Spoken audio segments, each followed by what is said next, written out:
Amen. Hein? Amen. Je te salue au nom du Seigneur. Amen. Est-ce que nous sommes prêts pour écouter la parole de Dieu? Amen. Amen. Voilà. Nous continuons avec les 7 esprits qui ont permis à Jésus de vivre 33 ans sur la terre sans commettre un péché. Amen. Hein? Amen. Jésus a vécu 33 ans sur la terre. Il n'a pas insulté, il n'a pas menti, il n'a pas trompé, il ne s'est pas trompé aussi.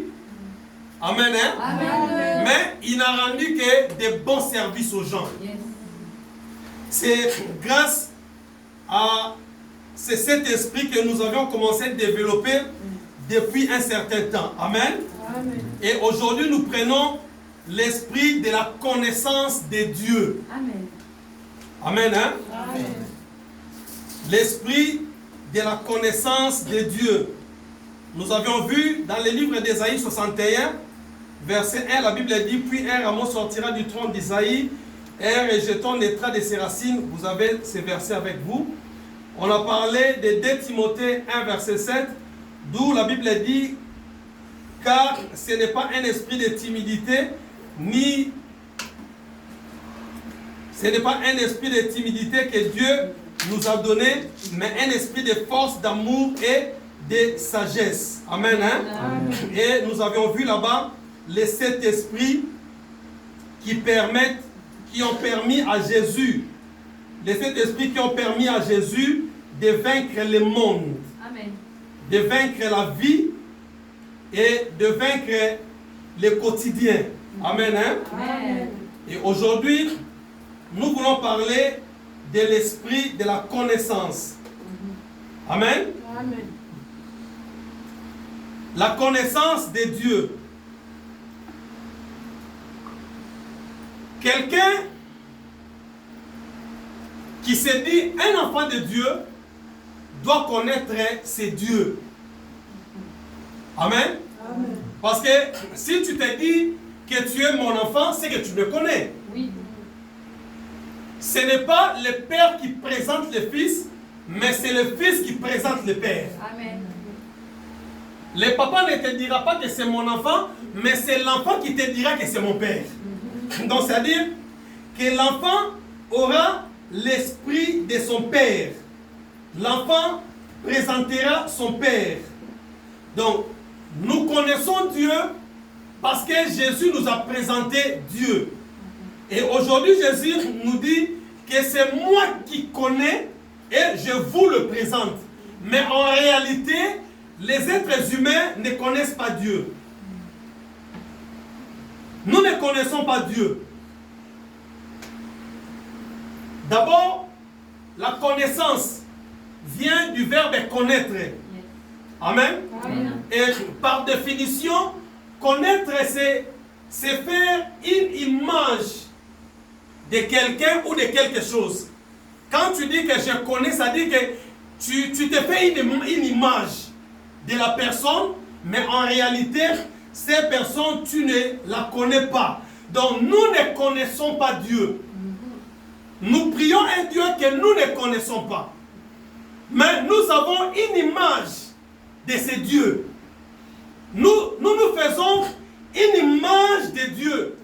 C'est pourquoi Dieu m'a envoyé de dire à quelqu'un que Dieu n'est pas ce que nous connaissons. Dieu n'est pas ce que nous avons à l'image. Dieu est plus grand que ce que nous connaissons. Amen. Dieu est plus grand que l'image que nous faisons de lui. Amen. Hein? Amen. Dieu est plus grand que ce que tu penses. Tu es là, on te dit, on te parle de Dieu. Directement en toi, tu te fais une image. Alléluia. Amen. Alors l'image que tu te fais de Dieu, ce n'est pas ça. Dieu est plus grand que cette image que tu te fais de lui. Amen. Quand tu dis que je connais Dieu, Dieu est plus grand que la connaissance que tu as sur lui. Yes. Amen. Hein? Amen.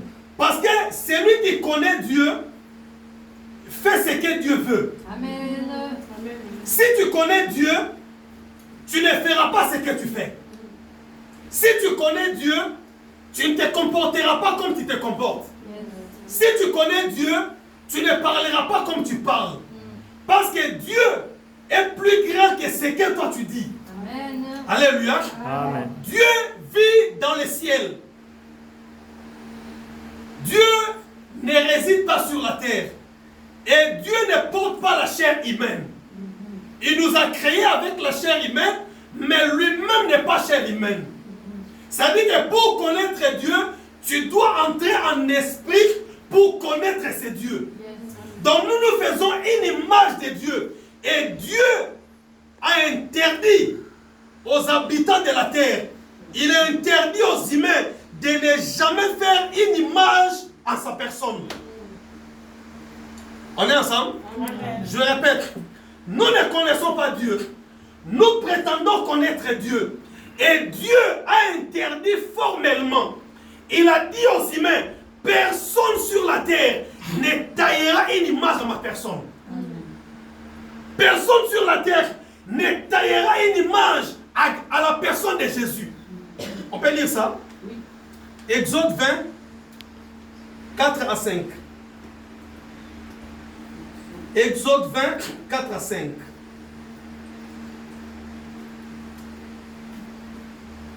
Vas-y, Yaya. Je lis dans Exode 20, 4 à 5. Tu ne te feras pas de sculpture sacrée, ni de représentation de ce qui est en haut dans le ciel, en bas sur la terre, et dans l'eau plus bas que la terre.